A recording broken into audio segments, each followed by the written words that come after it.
Veja só, lá do cantinho da Vila Real até o extremo norte, né, do município, né, 6 quilômetros. Do centro de Balneário Camboriú até passando do centro de Camboriú, porque o centro de Camboriú é aqui, são 6,5. Cruza a cidade inteira de Camboriú com não mais do que 4 quilômetros. Quanto tempo, mesmo as pessoas mais despreparadas, acham que se gasta para andar 4 quilômetros de bicicleta? Que justificaria você ter a necessidade de comprar uma moto, pagar uma moto, comprar um carro, pagar um carro, ter garagem, né? E dizer que aquele imposto que a gente paga tem que dar conta de abrir toda essa infraestrutura, né? Então, essa aqui é a demonstração do aspecto, né, da facilidade geográfica das nossas cidades, né? E, né, aqui tem um tantinho de morro, no Monte Alegre, aqui uma encostinha de leve, né, no canto do bairro das Nações, e deu, não tem mais nada, né? Agora, o aspecto principal disso aqui é que Balneário Camboriú não tem pesquisa. Ela não sabe quantas pessoas que vêm daqui, por exemplo, daqui para aqui por dia. Não sabe quantas pessoas que vêm daqui até aqui, certo? Porque não existe pesquisa, não existe planejamento do transporte coletivo, nem de abertura de vias e nem de criação de infraestrutura cicloviária baseada na demanda, né? Então, uma pesquisa rápida e simples, talvez nem precisasse se fazer uma pesquisa completa aqui pelo destino, já nos diria que era melhor construir um corredor de ônibus nesse lugar, ou que um elo de ciclovia assim facilitaria a vida e poderia resolver o problema do tráfego, simplesmente, né, despressionando as vias públicas com os carros. Então, por que a gente acha que isso acontece? Porque, né, de uma certa forma, e de novo, não é privilégio de Camboriú nem de Balneário Camboriú, é da nossa experiência que a gente tem da política e da administração e do planejamento do Brasil como um todo. Tem alguns melhores, outros piores, mas essa ainda é a visão dominante, né? Nós não temos a visão das inter-relações da mobilidade urbana. A mobilidade urbana só agora começa a ser questão política e sociológica, né? Como fala o anterior, né? Até bem pouco tempo, mobilidade urbana era questão de engenheiro de trânsito, de engenheiro civil, né? Ou de arquiteto, quando muito, que ainda é um tipo de ciência aplicada, né? Que tem um pouco de humanismo, né? Mais integrado, né? Mas por que para a mobilidade urbana não se pensa em meio ambiente, né? Ou não se leva em consideração? Mas a primeira coisa, como eu já ouvi na rádio, é que tem que jogar pedras no IBAMA, né? Porque não está permitindo abrir uma ponte ou um viaduto em tal lugar, né? Ouvi essa expressão na rádio, né? Então, o primeiro embate, sempre a primeira coisa que todo mundo quer eliminar são os bichinhos e as árvores, né? E o meio ambiente é sempre considerado um entrave, né? Enfim, a questão da equidade social, a questão do dinheiro público, a questão de política, participação, saúde, educação, tudo isso está envolvido com a mobilidade urbana. É interessante ouvir que o presidente na Assembleia da Comissão de Transportes, ele falou o seguinte: as pererecas do Morro do Cavalo que impedem o progresso. Exatamente essas palavras, o presidente de Transportes da nossa querida Assembleia Legislativa do Estado de Santa Catarina. O então candidato a prefeito de Florianópolis, senhor Dário Berger, falou que não vão ser alguns caranguejos que vão impedir de duplicar a Avenida das Rendeiras na Lagoa da Conceição. Enfim, esses são marcos basilares, né? Tem a questão da acessibilidade, né? Que não é levada em consideração, e daí ela costura não só o ciclismo, mas também a questão das pessoas com restrição de mobilidade e jovens e crianças, né? Sobretudo, né? Nessa questão, assim, a acessibilidade tem até um conceito, e tem pessoas que querem, ao invés de falar em mobilidade, querem passar a usar somente acessibilidade, mas é uma questão mais complexa, né? De qualquer forma, a acessibilidade não diz respeito apenas ao ir e vir, né? Mas acessar um simples orelhão, um telefone público, né? A ter acesso à informação. Isso é pensar a sociedade para que todas as pessoas tenham acesso àquilo que é construído socialmente pela nossa história, né? De maneira igualitária, independente das suas restrições, né? E não para o homem padrão, né? Tem a questão da responsabilidade jurídica, né? Que também não é cumprida, tem lei que chega, né? O trânsito, né? É um dever de todos aliás, é um direito de todos, dever dos órgãos públicos, né? Só isso já seria suficiente para processar todos os últimos governantes, pelo menos desde a publicação do CTB, né? Que os órgãos e entidades de trânsito respondem por danos causados aos cidadãos em virtude da ação, omissão ou erro na execução e manutenção de programas, projetos e serviços que garantam o exercício do direito do trânsito seguro. Me diga, se ficaria alguém fora da cadeia se fosse aplicado esse parágrafo, né? Enfim, estou exagerando um pouco, né? Para a gente rir, né? Mas é apenas para demonstrar que realmente é tenor, né? Nós não precisamos de mais lei. Não quer dizer que as coisas não precisam ser reguladas, né? Mas nós chegamos num ponto tal que poderíamos parar aqui, estancar aqui, vamos aplicar as leis existentes e consertar o mundo só com base nas leis, né? Então, daí depois a gente vê o que sobra, o que a gente pode riscar, né? Aqui, aquele parágrafozinho que a gente sempre gosta de falar também, né? Que daí aqui afeta, né? Basicamente aos usuários do trânsito, né? Ou seja, motoristas, ciclistas, pedestres, motociclistas, né? Que em ordem decrescente os veículos de maior porte serão sempre responsáveis pela segurança dos menores, os motorizados pelos não motorizados e juntos pela incolumidade dos pedestres, né? Na questão da equidade social, esses são dados da NTP, algum deles eu captei, me di palestra da NTP, tem um deles que até tem em espanhol aí, porque eu capturei lá numa palestra que eu assisti em Bogotá, falar em Bogotá aqui algumas vezes, eu tive a felicidade de conhecer essas experiências, né? As subvenções públicas anuais para aquisição e operação de automóveis são 7 vezes superiores à do transporte público, que faz 32% dos deslocamentos. Famílias com renda acima de R$ 2.100 usam 8,6 vezes mais o espaço público do que as famílias que ganham até 2 salários mínimos. É disso que nós estamos falando. Que não investir em transporte público de qualidade, não investir para que uma criança possa cometer o ato simples, fundamental, de ir para a escola de bicicleta, ele já sendo um marmanjo de 10 anos, e ele não pode fazer isso, porque ele pode correr o risco de ser atropelado, e esse risco é sério, né? Porque você deixou chegar nessa situação, né? 20% do custo de um carro é pago pelo seu proprietário. O restante, os efeitos colaterais da poluição, da perda de tempo no trânsito, os acidentes, as obras rodoviárias, são pagos por toda a sociedade. O motorista, né, bate a mão no peito e diz que o meu IPVA não é utilizado, né? Mas o IPVA não paga todo o dano colateral, todo o efeito colateral que os automóveis provocam, né? Enfim, os automóveis chegam a ocupar até 50% do espaço urbano, aqui considerando todos os postos de gasolina, todas as oficinas, todos os estacionamentos em via pública, estacionamentos privados e tal, né? Então, espaço urbano, espaço de quem mora na cidade e paga seus impostos, né? Aí é um gráfico, né, só para demonstrar as frases anteriores, né? Não vou me deter nele, já foi exposto até pelos secretários de manhã, aliás, né? Tem um link que eu posso fornecer para vocês, eu devo ter umas 15 fotos dessas de outras cidades do mundo, né, nas suas variantes. Já propus fazer lá em Florianópolis, a gente quase fez. Quem sabe um dia a gente poderia propor de fazer uma aqui em Balneário Camboriú, né? Olha ali aquele cartazinho, que bonito, reproduzido, é o mesmo, né?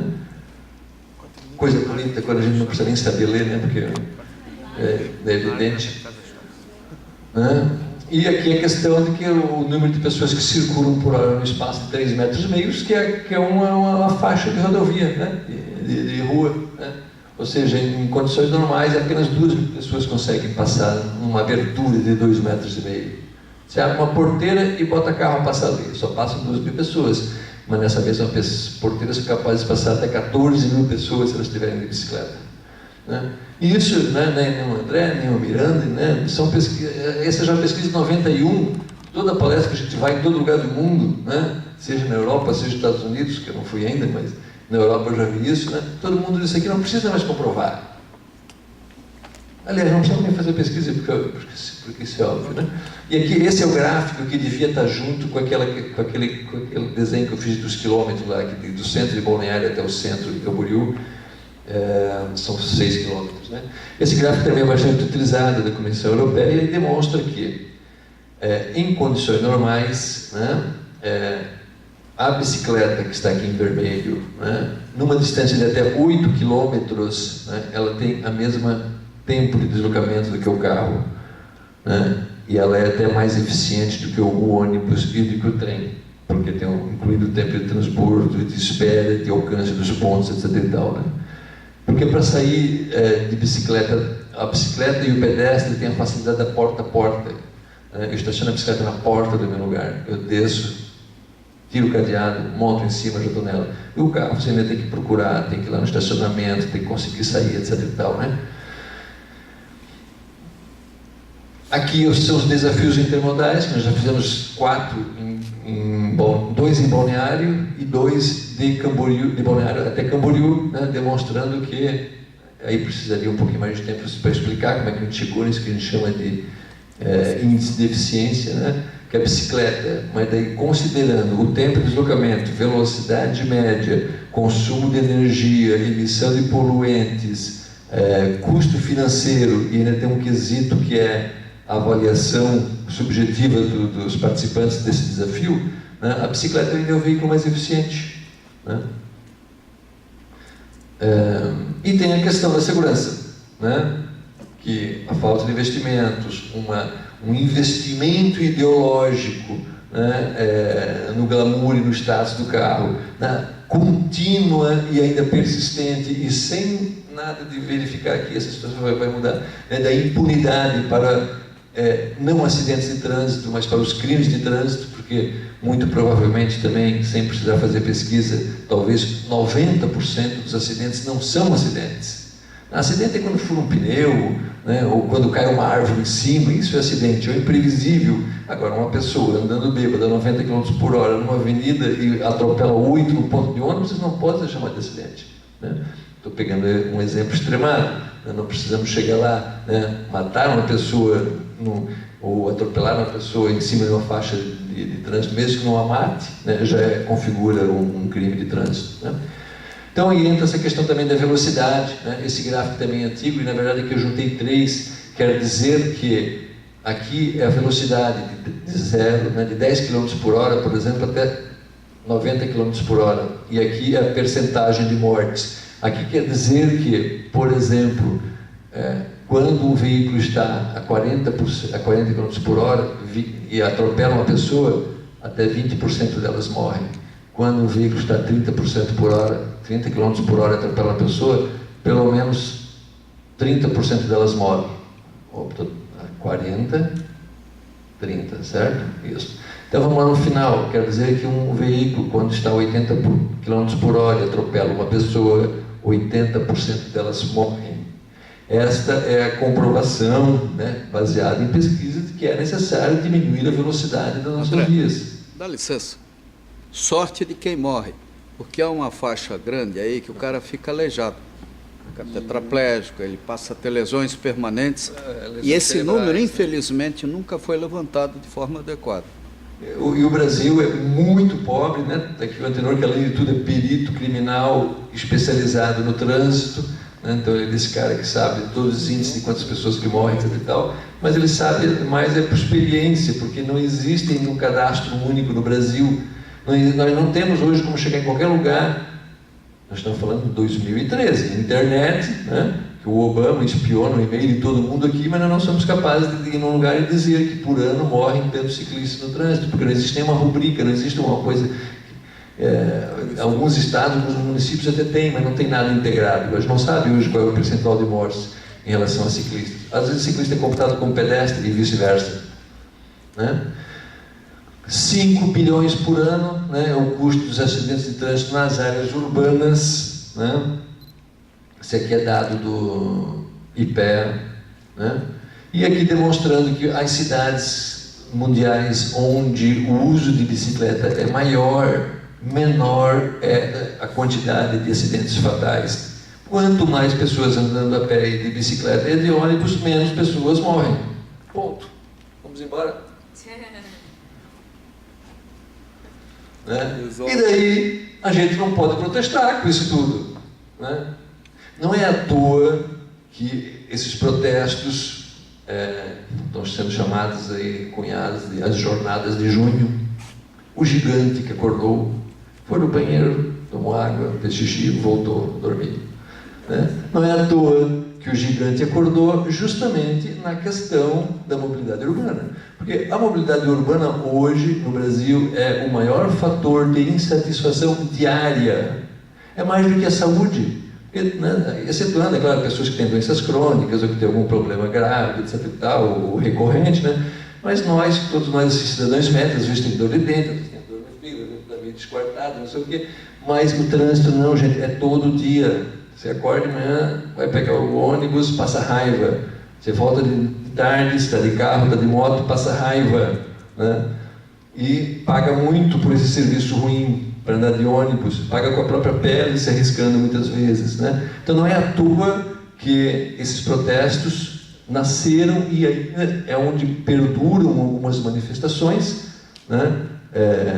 É na questão da mobilidade urbana. Né? Lá em Florianópolis, o Fabiano pode dizer, nessa semana fizeram lá como é que deram o nome? Tem um nome feio que a gente não pode falar no microfone, mas jogaram fezes na porta da prefeitura, né, por causa da questão da licitação do transporte coletivo. Para denunciar a cagada, né? Esse é um termo pejorativo em relação a outros.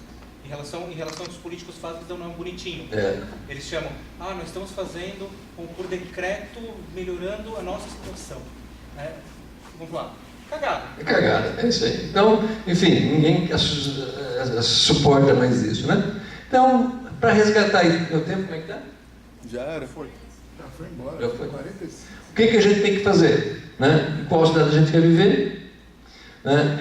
Essa aqui é a carta que a gente entregou para os candidatos a prefeito de Camboriú e de Balneário Camboriú, que seria uma carta de compromisso com a mobilidade sustentável, né?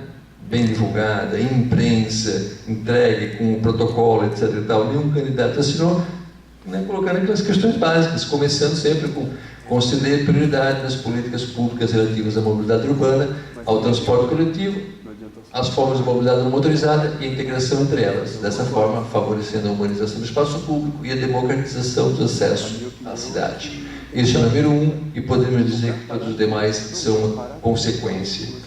Né? Cidade para as pessoas, é isso que a gente quer, né? A questão viária de compartilhamento, né? Acalmamento do trânsito, né? Essa de baixo, inclusive, é de Balneário Camboriú, essa é uma cidade europeia, né? Aqui estão as chicanes, né? Também são uma alternativa de acalmar o trânsito, faz com que o motorista tenha que diminuir a velocidade por conta da questão das curvas, né?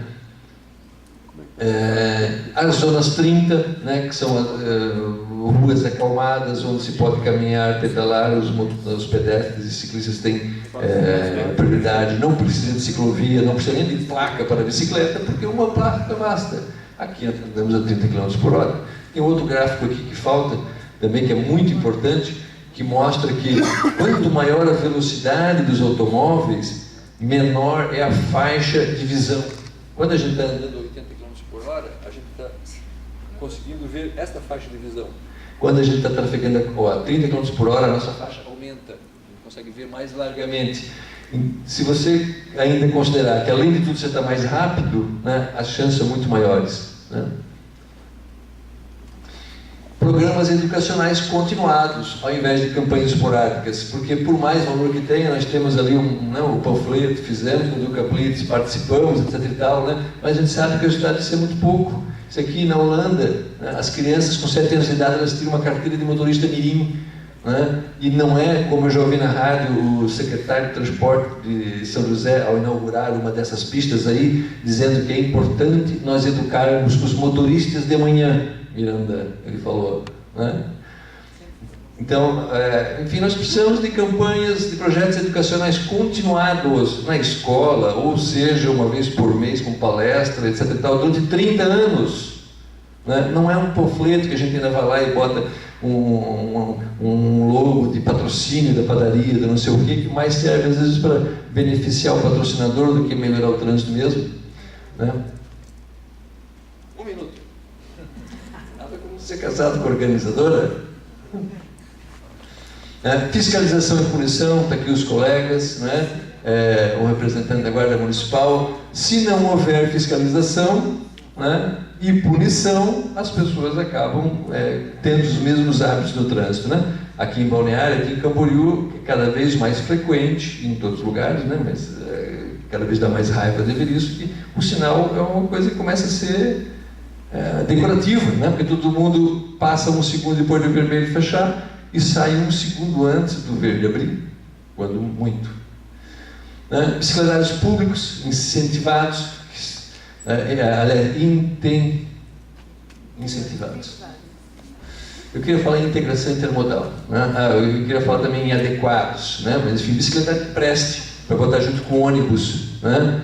Infraestrutura de qualidade inquestionável, né? Não uma ciclovia que sempre vai ter um defeito e que daí o ciclista não quer andar por ela e daí ele acaba sendo culpado por conta disso, né?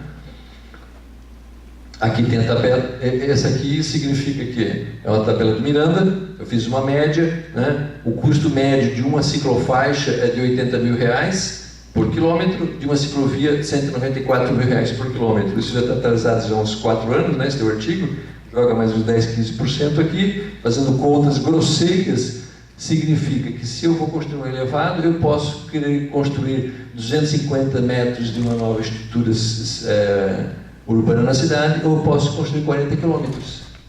É uma escolha que a sociedade está permitindo fazer, né? Isso aqui custa 6 milhões, pelo menos, né, Miranda? Geralmente é mais, né? Miranda arquiteto, né? O que vocês preferem? 0,25 quilômetros numa cidade, ou vocês preferem 40 quilômetros? Participação social, né? E não significa apenas dizer que as pessoas não vão porque não querem, né? Porque são séculos e séculos de dominação, de desincentivo à prática da democracia, né? Então nós temos o Conselho de Trânsito, não pude perguntar para o secretário de Camboriú, né? Que disse que foi reativado, né? Mas o de Balneário Camboriú está desativado, né? O de Camboriú se foi ativado, né? Gostaria de saber por que representantes ciclistas, né? Não se fazem presentes. Nós já requisitamos oficialmente para a prefeitura uma vaga aqui, né? E para os cadeirantes aqui, que também não tem, só tem empresários e não que os empresários não queiram vir na cidade, né? Mas enfim, cadê a sociedade? Né? Isso aqui é uma repetição, né? Pesquisa e monitoramento, já falei disso, não existe, né? Praticamente o planejamento é feito às cegas, né? Integração da gestão pública, seja intermunicipal e seja das pastas, né? Da obra de educação, Secretaria de Planejamento, Secretaria de Saúde, Seguridade e Trânsito, tudo isso está envolvido, né? E políticas de Estado, né? Onde a gente vai desenvolver metas, curto prazo, médio prazo, longo prazo. Tem coisas que nós só podemos ter daqui a 30 anos, mas tem coisas que já passou, que é para ontem e que é possível fazer em uma semana, sem abrir licitação, sem nada, etc. Né? E, né, trabalhando na perspectiva de metas, né? Eu não tenho essa... Eu mais consegui, mas foi também uma palestra que alguém me falou que a cidade, se não me engano, de Portland, nos Estados Unidos, estabeleceu como meta o aumento, a meta da prefeitura era, ou aliás, das políticas continuadas deles, 1% de aumento de usuários da bicicleta por ano. Esta é a meta. Tudo o resto deriva disso. A infraestrutura, a educação, o planejamento, a fiscalização. A cada ano a gente quer 1% a mais, né? É isso aqui que deveria ser feito, né, por Balneário, por Camboriú e por todas as demais cidades. E provavelmente deve ser nesse estilo que governa as cidades que têm mais sucesso, isso muda fora. Muito obrigado.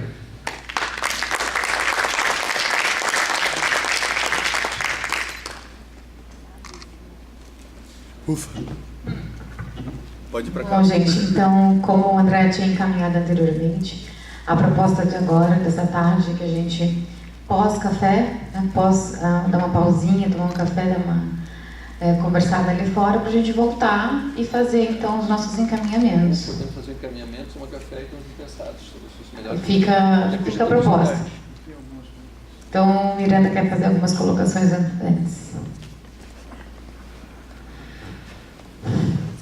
André, eu, dentro da sua provocação, claro que eu não tenho nenhuma autoridade ou até direito de comentar qualquer coisa sobre Balneário Camboriú e Camboriú, o que eu não conheço, né?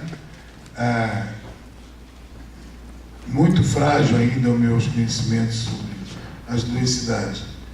Um pouquinho mais de Balneário, mas ainda é frágil. Mas algumas reflexões são importantes. Uma delas é que a gente já cunhou um documento há muito tempo atrás, falando de, ao invés de brigarmos pelo direito de ir e vir, criar o direito de não precisar ir para não precisar voltar. Esse aqui é importante. Né? Ou seja, esse direito de não precisar ir para não precisar voltar é aproximar, né, o uso do solo ou a razão da viagem, depende de pesquisa, dos locais de onde as pessoas estão assentadas. A Rua da Cidadania, por exemplo, que lá em Curitiba, e o projeto Saci em Florianópolis, né, ele tem um pouco dessa característica de não precisar ir para não precisar voltar. As coisas são resolvidas próximo da casa onde o indivíduo reside. E a bicicleta, eu tenho que explicar que a bicicleta pode cumprir esse precisar ir pouquinho, né? Tem que fazer campanha, né? Outra reflexão que eu faço assim, ó, eu fiquei imaginando aqui, se deveríamos ter uma ação barata para aumentar o uso da bicicleta, não sei qual, ou deveríamos insistir na melhoria das infraestruturas existentes e qualificar um pouquinho mais elas para elas se tornarem visíveis, ou ainda fazer um grande projeto que poderia mudar a imagem da bicicleta para os dois municípios. O que eu estou imaginando? Eu lembrei aqui o caso de Londres. Londres está construindo uma ciclovia de 24,5 quilômetros que vai atravessar toda Londres, com 3 quilômetros de largura, e é uma grande infraestrutura. Então, eu fiquei imaginando, ao invés de estar lá, a Balneário Camboriú com sua vidinha própria, Camboriú com a sua vidinha aqui própria, um vai fazer aqui 12 quilômetros, o outro quer fazer 60 quilômetros. Talvez não seja o caso de fazerem uma parceria juntos e fazer um plano para o Estado para fazer uma infraestrutura efetiva de qualidade, unindo os dois municípios, desde um ponto central até o outro, aproveitando um pouco o gancho que você colocou. Bem, terceiro ponto é a questão, volto a insistir, em você ter um estudo para acalmar vias e cruzamentos. Nós fomos até o centro de Camboriú e voltamos e vimos que ali, quando eu falei ontem, e não ter meio-fio, né, em alguns cruzamentos, que é a bengala do motorista, e também falou, o Antenor hoje de manhã mostrou o caso de uma cidade que efetivamente pratica, né, o share space, que é, quer dizer, o espaço acalmado e completamente compartilhado com todos. Aí a gente tem, aqui não tem o meio-fio, aqui a gente tem um guarda-reio nas interseções. Quer dizer, pior ainda, né? Ou seja, que mostra efetivamente a prioridade total para os veículos motorizados. Então ali está na contramão e totalmente oposto àquilo que a gente está preconizando. Então, essa pode ser aquilo ali é uma ação curta e rápida, de você pegar e destruir aquilo ali e colocar um taxãozinho e melhorar as condições para chegar naquela condição do engenheiro lá naquela cidade que o Antenor mostrou. Por fim, eu queria colocar assim, antes, porém, Curitiba está com a meta de a gente chegar, aumentar em mais 2% nos próximos 3 anos a mobilidade. Essa é a meta também para nós principal, e que a partir dela todo o restante vem a reboque, né? Nós temos 2% de mobilidade toda a cidade por bicicleta, a gente quer chegar a 4%, né, daqui a 3 anos, ao final de mais 3 anos e 2 meses, né? E a gente vai fazer pesquisa para isso, né? E, por fim mesmo, é a questão da escola de bicicleta. A escola de bicicleta é uma outra proposta que a gente está querendo emplacar em Curitiba, ainda não consegui emplacar dentro do governo. Ao invés do indivíduo ter uma escolinha de bicicleta e todo mundo sair da escola tal, com ônibus escolar, e ir até a escolinha, ou em Balneário, ou em Camboriú, nós temos um ônibus, um caminhão, com um puzzle ou com um quebra-cabeça e gaveteiros dentro desse caminhão e várias bicicletas dentro do caminhão, e na cabine só vão 3 pessoas: o motorista,